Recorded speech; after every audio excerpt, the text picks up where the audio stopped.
Commanders hire Dan Quinn to match with their new general manager, Adam Peters, to lead this franchise into the future. The way that we live is not for everybody, okay? It's not, all right? Because we're going to run and put our bodies on people in a violent manner. Whether the team is giving us the highest of highs or the blues, we'll cover it all here in Commanders Nightly News. I, of course, am your host, Louie T. Thank you for joining me. Let's get to tonight's lead story. So we are now heading into week number 3. The work week has kicked off. Commanders had their first day of practice this week. We heard from head coach Dan Quinn and quarterback Jayden Daniels, among other things. So we'll get to those topics a little bit later on when we move on to in other news. But I wanted to ask you a question. I asked you a question yesterday. You guys answered. I appreciate that. Was in the comment section reading your responses there. I'm going to ask you another question today that I think is pertinent as we head into this week 3 matchup with the Bengals.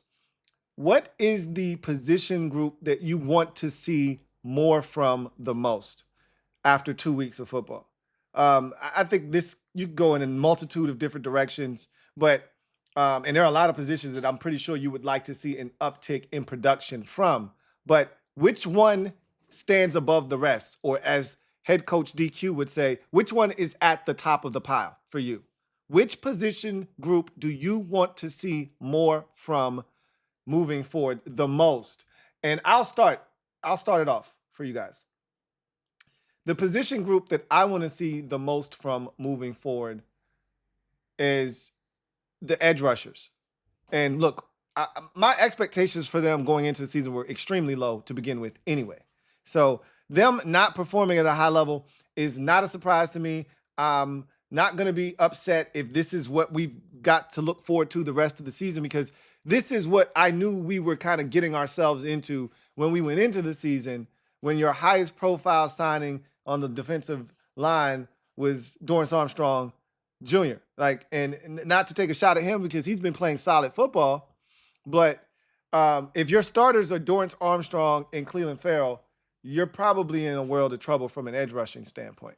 The fact that Clelin Ferrell has the lone 2 sacks on the season through 2 weeks, and neither one of them he really got on his own accord. The first one came against Tampa Bay, where Baker Mayfield was flush from the pocket because of internal pressure. He gets out of the pocket trying to escape out the back door, and here comes Clelin Ferrell to clean it up, right?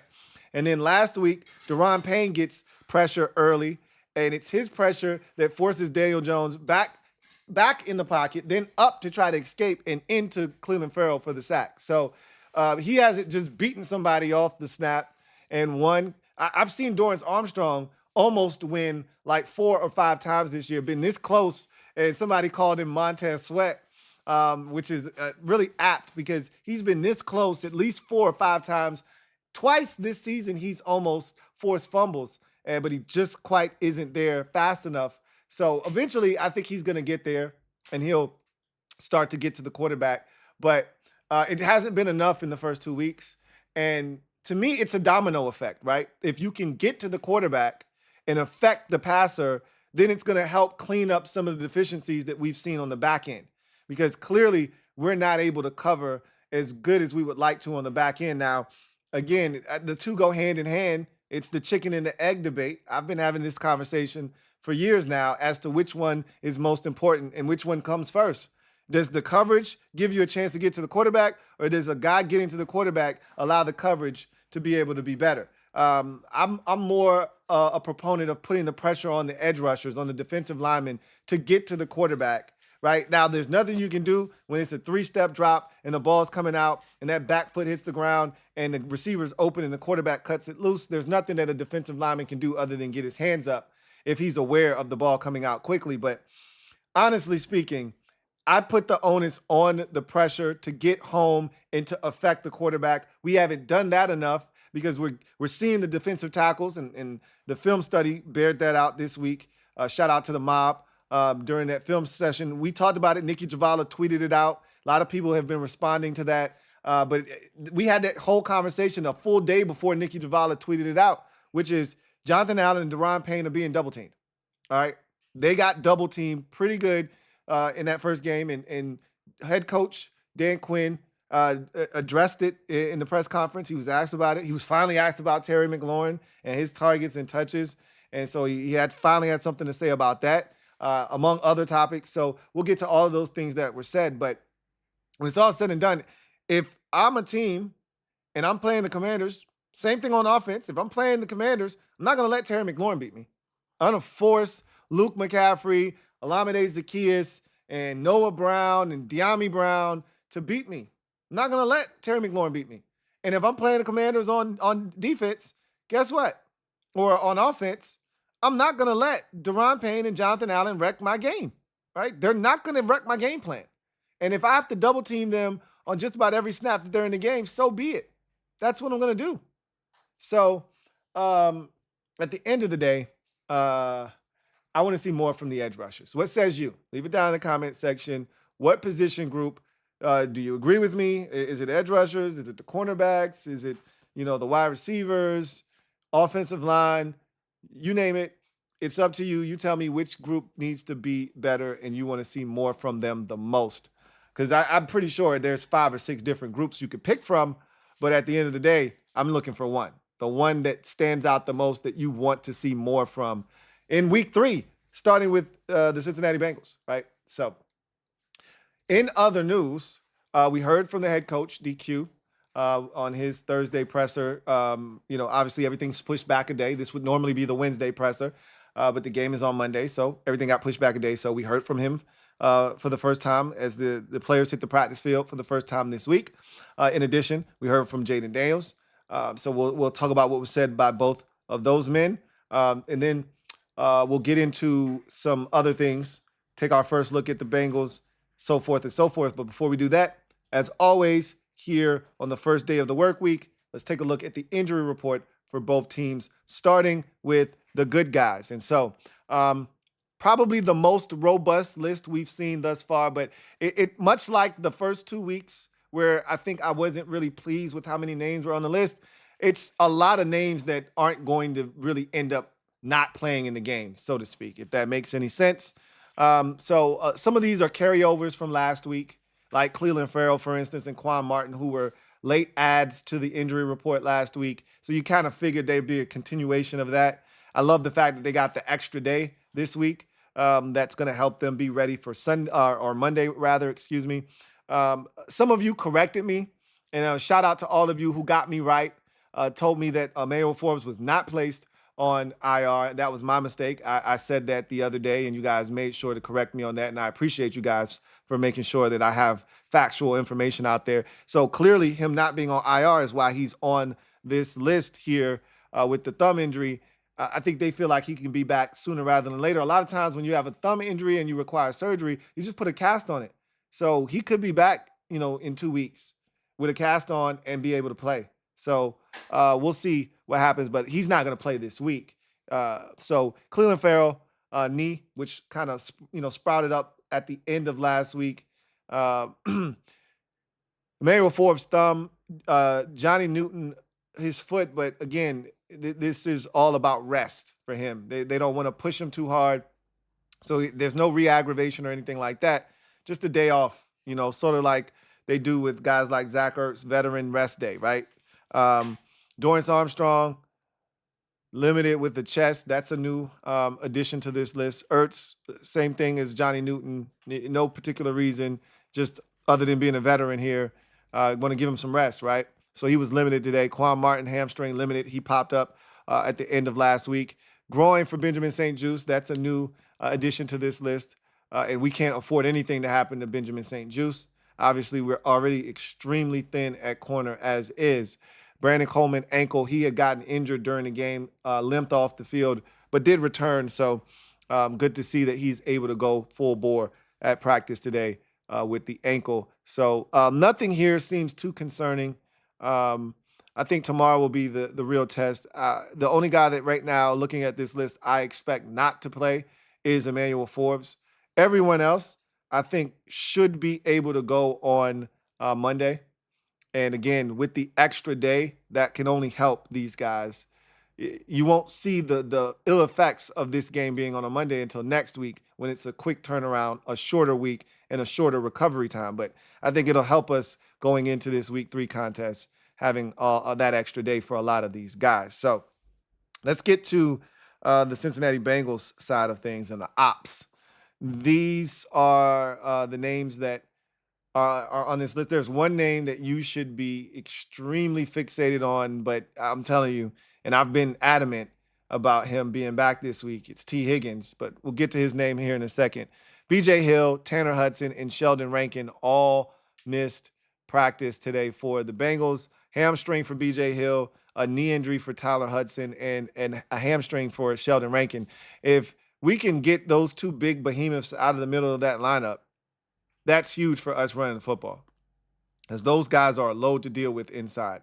So it'll be interesting to see if those guys are able to go this week or if they're just kind of being held out. I always tell you the first day of the work week is always the easiest to have a guy miss in terms of trying to give them the most time to get ready to get prepared to play. So tomorrow will be that big day as far as guys playing or not playing. So Von Bell, Mike Gesicki, T. Higgins, Chris Jenkins, Amarius Mims, and Joe Burrow, and Amarius Mims were all limited today at practice for various reasons. Von Bell back, Mike Gesicki calf, T. Higgins hamstring, Chris Jenkins thumb, and Amarius Mims pectoral.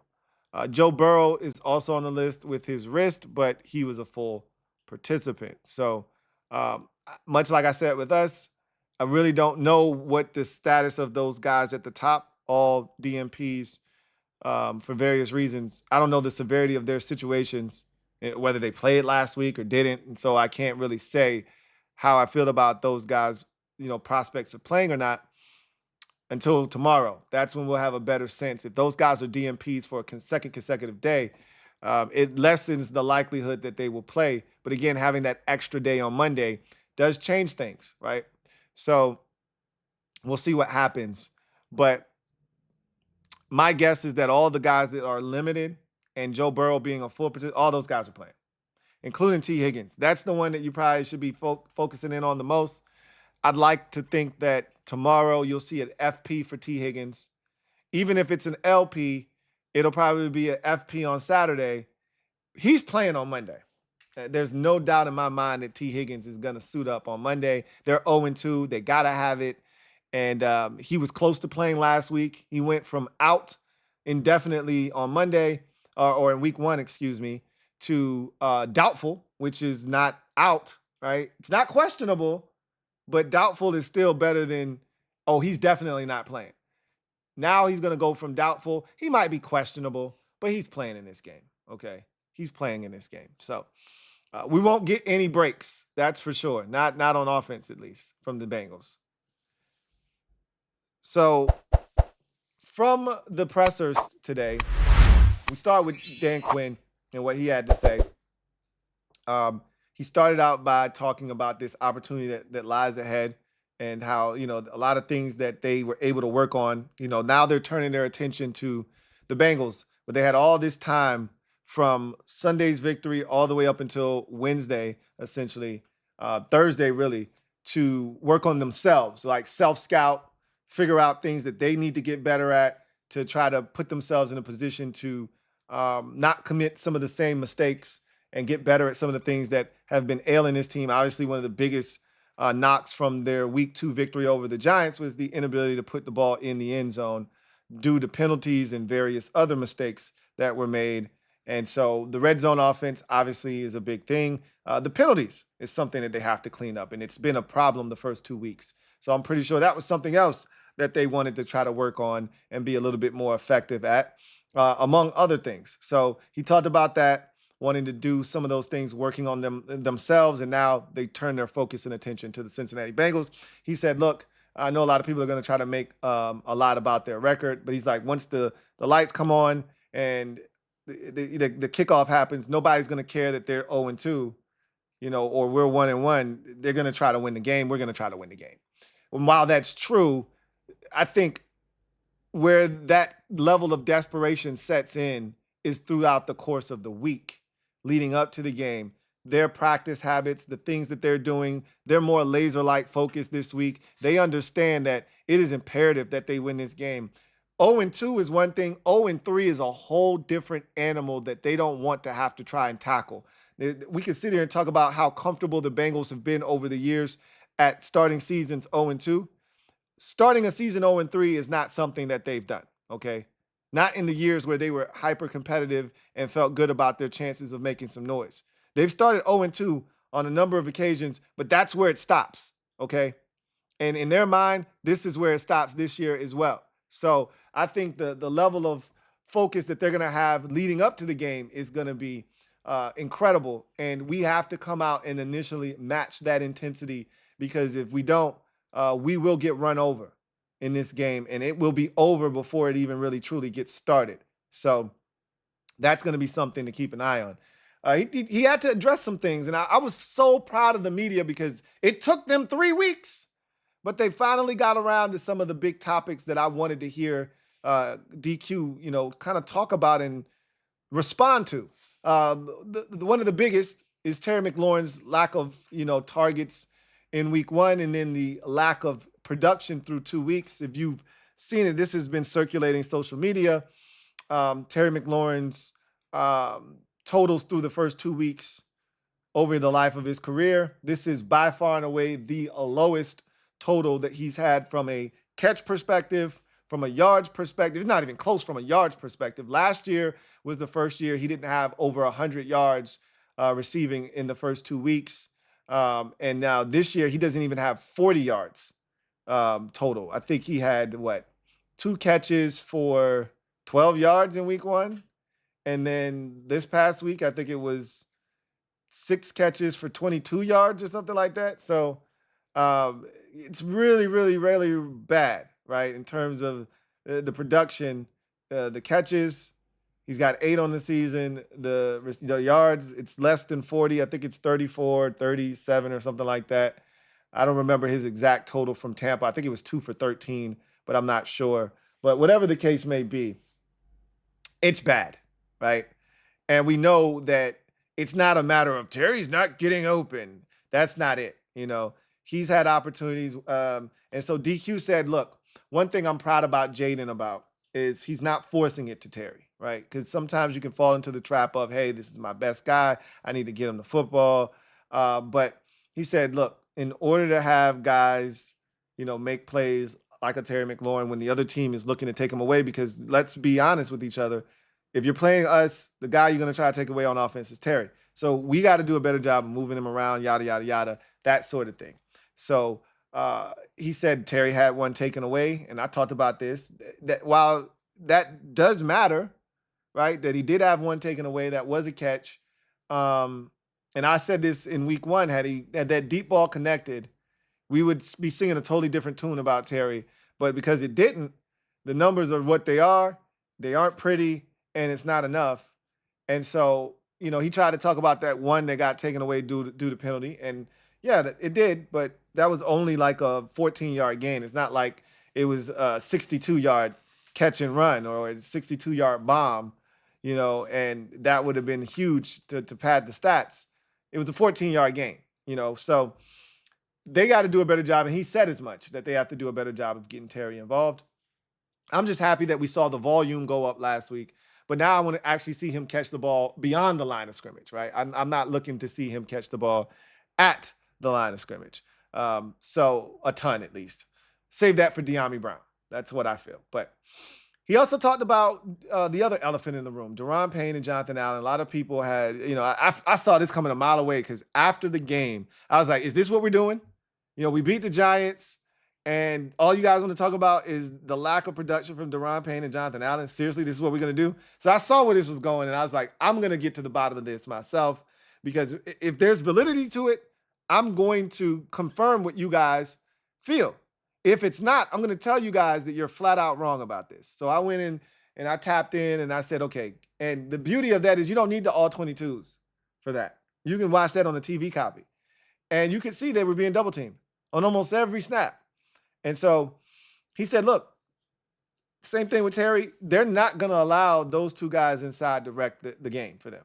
And, a lot of times they're going max protect on play action. And so, when you're getting max protect, everybody's getting double teamed essentially. But on, normal downs, he said a lot of the first and second downs, they're getting double teamed, And so he's like, we got to do a better job of twists and stunts and moving these guys around. I saw one time they took Duran and put him outside as a defensive end, and I like that, right? Moving these guys around, giving them opportunities to rush from different positions on the field. But we haven't seen the twist and the stunts and the games that I thought we would be seeing, and the aggressive play up front, the stunts and the things that can free guys up, the pick stunts and things like that to get guys coming home free. We haven't seen any of that stuff, really. It's kind of been vanilla. It kind of feels like I'm watching preseason defense right now with Joe Witt Jr. I'm actually very disappointed in what I've seen from him as a coordinator. When we blitz, it looks predictable. Looks like you can pick it up. I haven't seen any of those types of blitzes where it looks like you're overloading the side. You get them the slide protection. Those guys drop out and you come from the opposite side. I haven't seen any of that kind of stuff where you cause that kind of confusion and you end up getting a free hitter. It just seems like we're doing a lot of the things that made us frustrated with the last group. And it's early, and I'm not going to put the last group's struggles and deficiencies on them, but it's not a great start. I'll tell you that much. And so looking forward to seeing how, and DQ was very poignant in saying, we're going to do a better job of getting those guys opportunities, moving them around, things of that nature. So I'm going to hold him to his word and see what they got an extra day this week to prepare. I want to see what that yields us and if they'll start doing some things to try to get Deron Payne and Jonathan Allen some one-on-one looks, or at least give them opportunities with some twists and some stunts and some games to free somebody up to get to the quarterback. It doesn't have to be those two in particular. Somebody needs to wreak havoc. Somebody needs to get to the quarterback because it's not happening right now. And then he had an assortment of questions asking him about things that he's seen with the team that they've improved upon, things that he'd like to see them get better at. So I think the thing that he talked about wanting to get better at was obviously the red zone, cleaning up the penalties, but just being able to score and be more efficient in the red zone.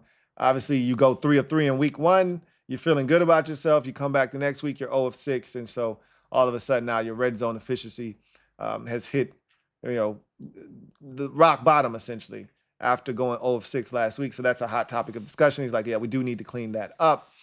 He talked about some things that he has been pleased with in terms of improvement and progression. And he said, I like that we're playing faster. We still haven't hit, the standard that we've set for this group as to how we're going to play. But I like the direction that we're trending in. I agree with that. We're playing faster. I think we could play even faster, which to his point is the standard. They need to get to where they're playing fast and physical, and that's going to lead to the violence. That's going to lead to the turnovers being forced. We're not there yet, clearly, but we're trending in that direction. From week 1 to week 2, I definitely saw a more of a sense of urgency. Still got to get better at getting guys on the ground. I do think we need to be better in that regard, tackling. But he even told us before the season started that tackling was going to be something that was going to kind of be a little bit further behind than everything else. So he said the communication has gotten better. He's starting to hear guys. Obviously, the communication was better last week, but it still got a ways to go. We gave up a touchdown where clearly there was miscommunication and Malik Neighbors was wide open in the end zone. So while there weren't as many coverage busts, there was a coverage bust. So communication still needs to be something that they're actively working on. But it obviously got better. It couldn't get much worse than what we saw in week 1 when we had open receivers running all over the place. So he talked about, the Bengals, and I kind of mentioned this already, but their desperation and, what they're going to be, kind of coming in there. He said, this is going to be a great test. I literally said the same thing. This is going to be a great test for us and Jayden and, the entire team because they haven't played in an environment like that this year. Okay. Tampa was pretty sterile. We were at home this past week. This is going to be a raucous crowd, and we won't have a lot of Commander supporters in Ohio. Of course, we'll have some people that are able to get into the stadium, people that live in that area that are Commanders fans that get to the game. But this is going to be mostly Bengals fans screaming at the top of their lungs, knowing that their team is 0-2 and have to win on Monday night. It's a primetime game, which always, heightens the excitement, turns it up a notch, and the jungle will be rocking on Monday night. And so he said, they talked to the team about this opportunity. Like for a lot of guys, being that this is a brand new team, rookies, etc. This is their first time on primetime, right?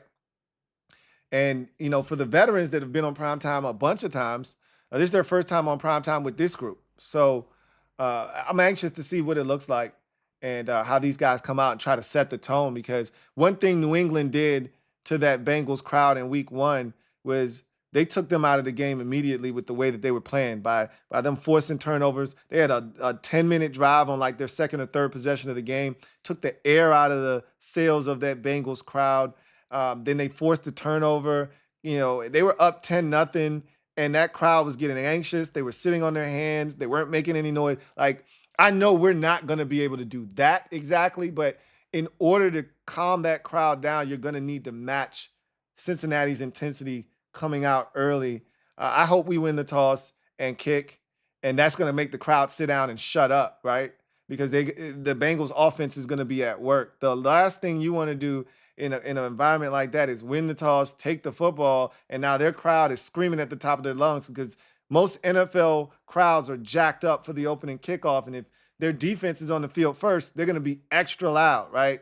And if they get a 3 and out, now they're really rowdy. So I'd much rather be on defense, and hopefully get a stop. If they score, so be it, but it's going to be a very, very interesting environment that I want to see how this team navigates. I talked about in going into Week 1 against Tampa, handling the adversity that comes with playing on the road.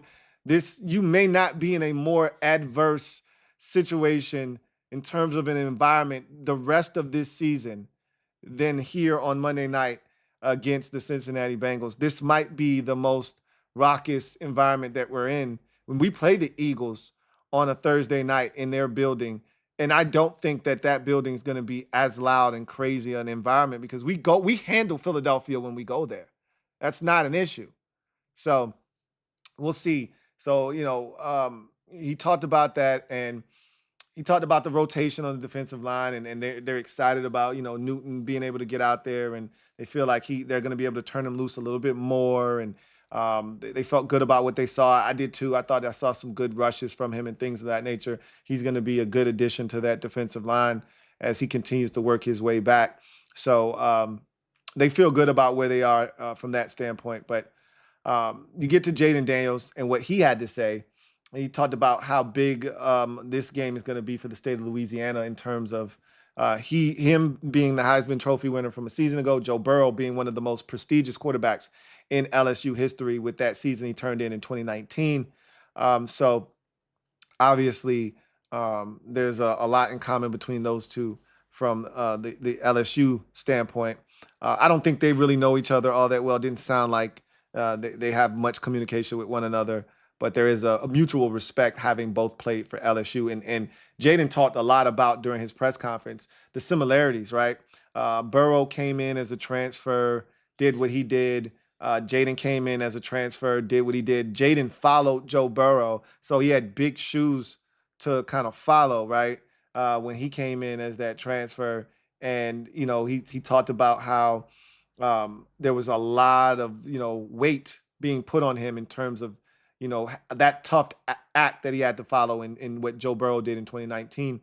And he said it's kind of prepared him for, the NFL and, just being able to block out the noise and just focus at the task at hand, because he's like, there was a lot being said when he first transferred to LSU, and there are a lot of comparisons being made to him, being made to Joe Burrow with him in particular. So he said that kind of taught him some valuable lessons. He talked about getting the ball to Terry. Obviously, he's like, when we get some of those one-on-one situations, I got to give him a shot. And so, I don't want him forcing, just like DQ said, I don't want him forcing the ball to Terry. But when you do get those, and, one thing I did see the Giants did is they made it look like you were getting one-on-one, and then they would immediately have the safety shade over to Terry's side. So, in effect, they're being doubled. Something else that DQ said, speaking of which, when you're talking about Terry, he was talking about Malik Neighbors, essentially. It was funny. It was a kind of a funny exchange because Ben Standing asked, when a guy gets a bunch of targets, in a game, and you know that guy's going to get the football, yet he still ends up with a whole bunch of targets and catches and things of that nature. And he said, I'm not specifically talking about this past week's game. And DQ said, but it kind of sounds like you are, right? And everybody started laughing because he was essentially talking about Malik Neighbors.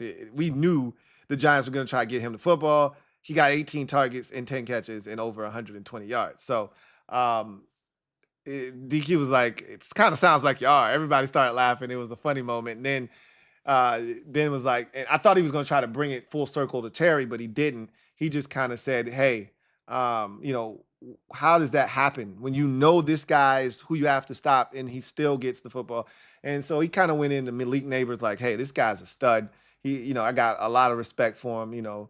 He showed me a lot. He's going to be a really good player in this league. And he said, when you see a guy have that many targets, that many catches, it's because they're moving him around, right? You can't. He said, you hear people always talk about bracketing receivers. It's much easier to do in a red zone because you have that back line acting as a 12th defender. So there's no vertical threat, right?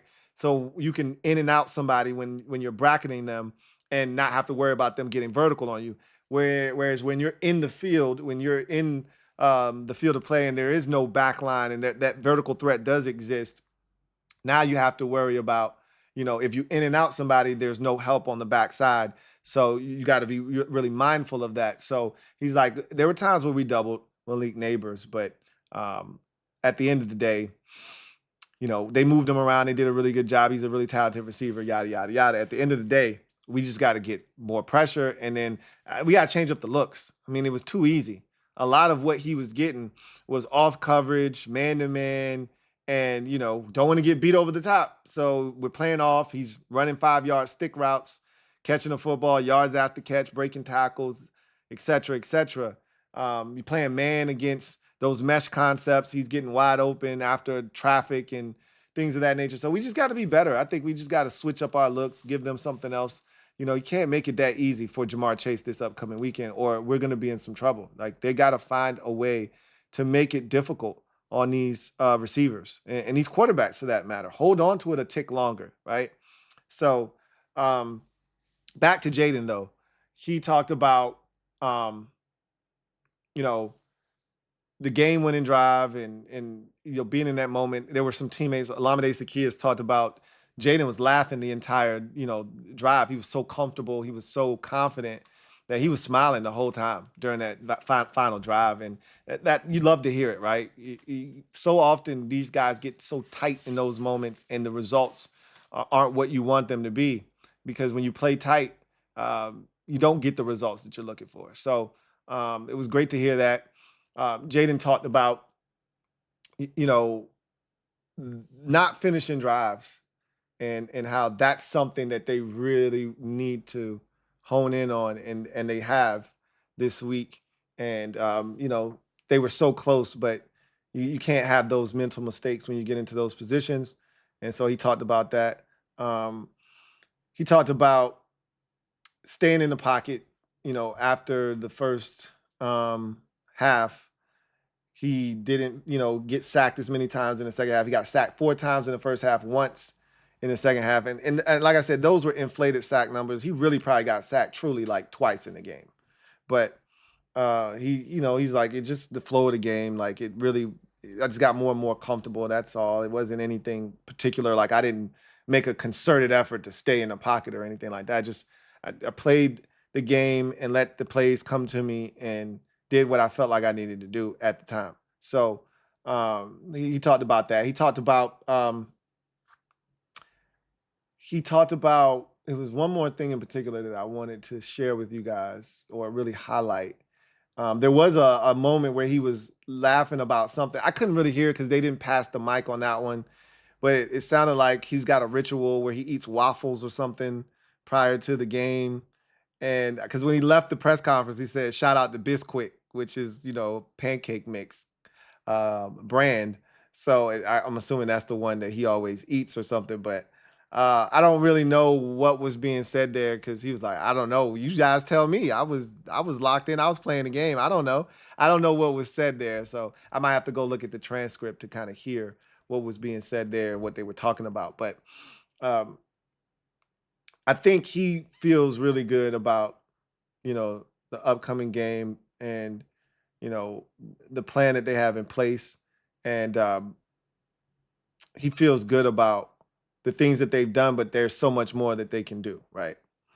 So with that said, let's now turn our attention to the Cincinnati Bengals and take our first look at Cincinnati in week 3, Monday Night Football. It's a doubleheader, so we're not alone on Monday, but it is going to be fun to kind of soak in the Monday night environment, hear them talk about us.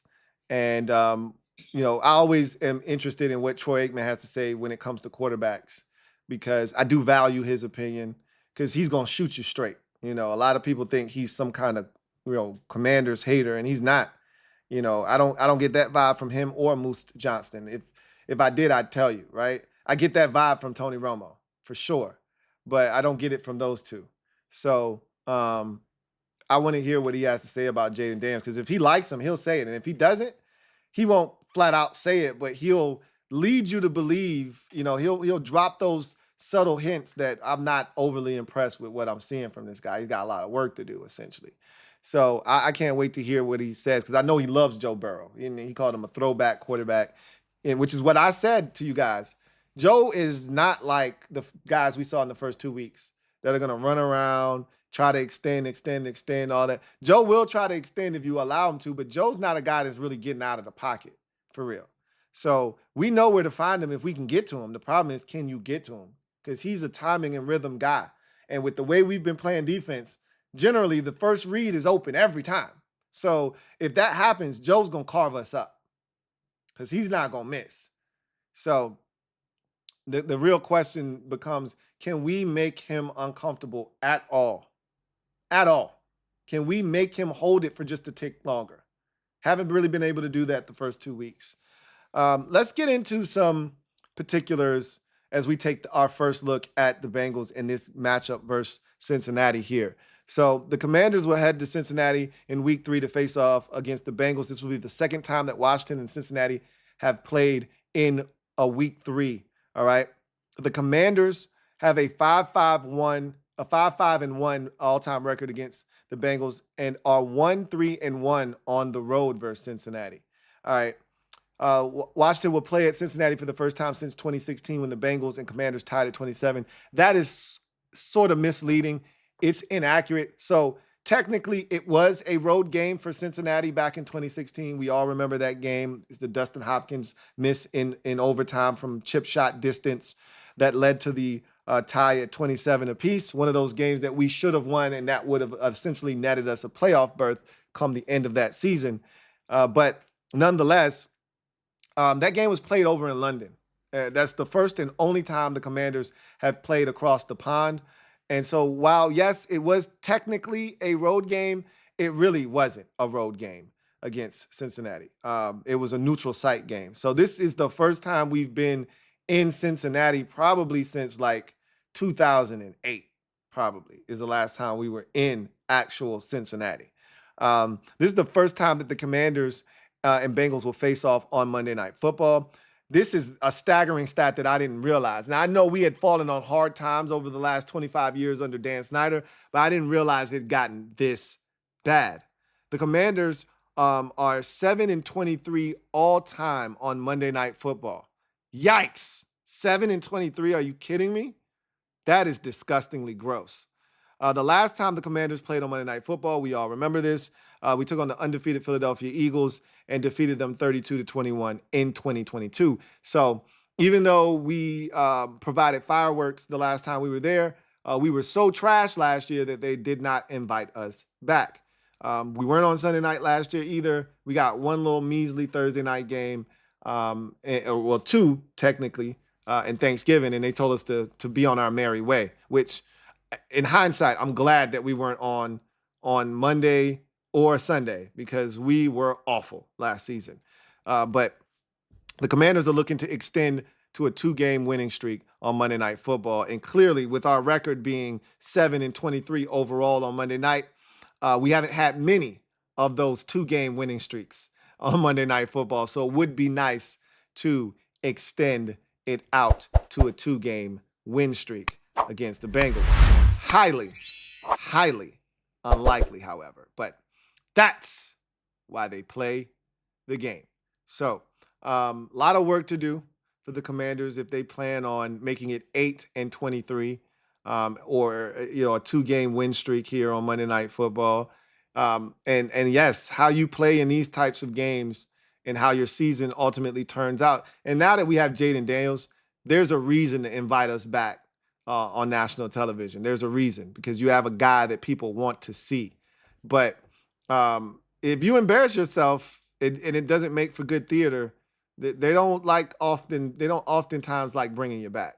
So we need to go out there and compete at a high level and give ourselves a chance, make it compelling theater. And if we can come away with the win, great. But the biggest thing for me right now is, hey, just don't embarrass me, man. Don't embarrass me, please. All right. I talked a lot of shit this past week. Don't embarrass me. And unlike the last group where I didn't have a ton of confidence, I got confidence that they're going to go out there and they're going to compete their asses off in this game. But we will see. We got plenty more time to discuss that, obviously, with the game coming up this week. And I love the fact that it's Monday. We get to watch everything transpire on Sunday. But we'll hear from the coordinators tomorrow. I'm anxious to hear what Joe Witt Jr. has to say, because that, like, week one, it was like, okay, whatever, it's week one. Last week was really disappointing with the Giants' faults and all of the issues that they had in game with no kicker and the limited resources. They didn't throw but to 4 receivers. Malik Neighbors continued to kill us. Daniel Jones looked mediocre, but mediocre is like Pro Bowl, All-Pro Daniel Jones compared to what he looks like against everybody else. And so because of that, I got questions, and I want to see what his answers are come tomorrow. So, and maybe Cliff Kingsbury will get the Terry question this week, because for some reason they didn't ask him about Terry last week. I thought it was an easy layup for someone to go, hey, your best receiver had 2 targets in week 1. How do you get him more involved? Nope, didn't hear that. Now he has 6 catches, 8 targets. I think I said he had 2 targets. He had 4 targets in week 1, but he only had 2 catches. He had 6 catches, so the targets were there, but the yardage isn't. So they're probably going to ask him about Terry, so I'm anxious to see what he says about that as well. And I think Joe Witt's going to be asked about defensive tackles, Daron Payne and Jonathan Allen as well, and their lack of production to start the season off.